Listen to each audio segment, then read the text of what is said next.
Terima kasih seluruh masyarakat Indonesia yang saya cintai dan banggakan. Cerita ini diawali pada tanggal 7 Mei 2024 ketika saya menghadiri pidato pemilu dan jalan kebudayaan yang disampaikan oleh Prof. Sulistyowati di UI. Di situ saya bertemu dengan Bapak Novel Baswedan, Pak Rocky Gerung, dan tokoh-tokoh civil society lainnya. Ketika saya bertemu dengan Mas Novel Baswedan, beliau menanyakan ke saya perlu konfirmasi apakah betul PDI Perjuangan yang memelopori perubahan Undang-Undang KPK yang mengkerdilkan KPK di dalam upaya pemberantasan korupsi.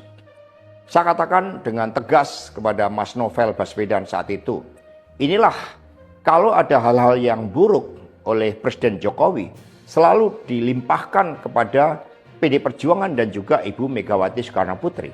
Tetapi ketika ada hal-hal yang positif selalu diambil oleh Presiden Jokowi tanpa menyisakan benefit bagi kepentingan PDI Perjuangan.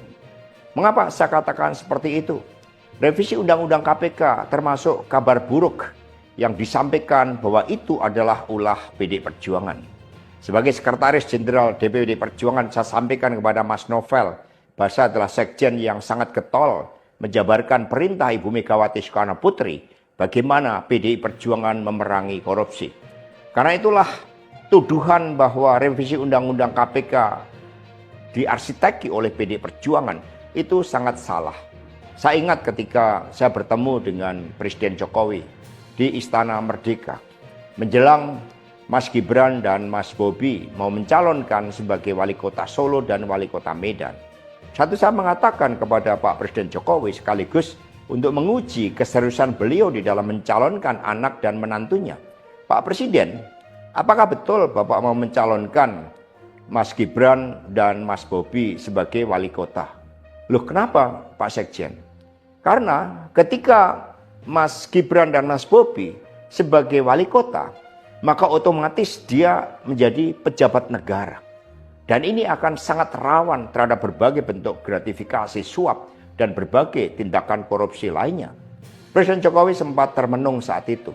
Dan kemudian dari situlah saya merasakan bahwa pertanyaan saya ini sangat mengusik perhatian dari beliau. Karena saya tegaskan bahwa ketika Mas Gibran dan Mas Bobi menjadi wali kota, maka dengan mudah akan terkena operasi tangkap tangan dari KPK dan juga aparat penegak hukum yang lain. Maksud saya bertanya kepada Presiden Jokowi adalah untuk mengingatkan bahwa beliau sudah presiden. Buat apa kemudian anak-anaknya harus menjadi wali kota, dan itu mengandung suatu risiko-risiko politik mengingat presiden juga berhadapan dengan begitu banyak pihak-pihak yang selalu mencoba berhadapan dengan Bapak Presiden.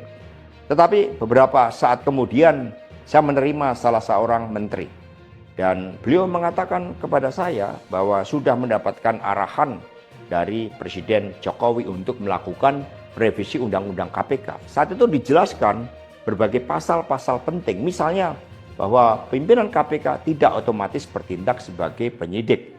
Kemudian ada beberapa pasal-pasal yang tidak memungkinkan bagi penyidik independen untuk bergabung ke KPK.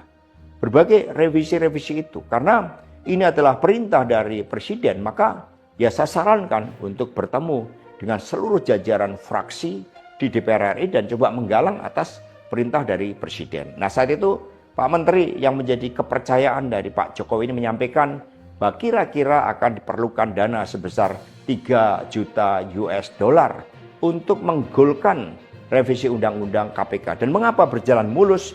Karena Presiden Jokowi punya kepentingan untuk melindungi Mas Gibran dan Mas Bobi.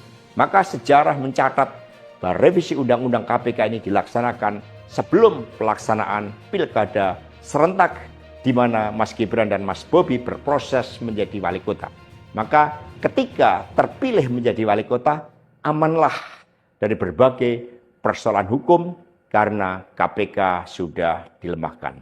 Jadi dari keterangan saya, yang saya pertanggungjawabkan secara hukum, secara politik, yang saya pertanggungjawabkan di atas Tuhan yang Maha Kuasa tentang kebenaran pernyataan saya ini, meskipun tanpa bukti, rakyat Indonesia bisa mengetahui bahwa pelemahan KPK dilakukan oleh Presiden Jokowi, kemudian dampaknya dituduhkan kepada PDI Perjuangan. Ini jawaban buat Mas Novel Baswedan. Terima kasih, tegakkan kebenaran, Satyam Eva Jayate, merdeka!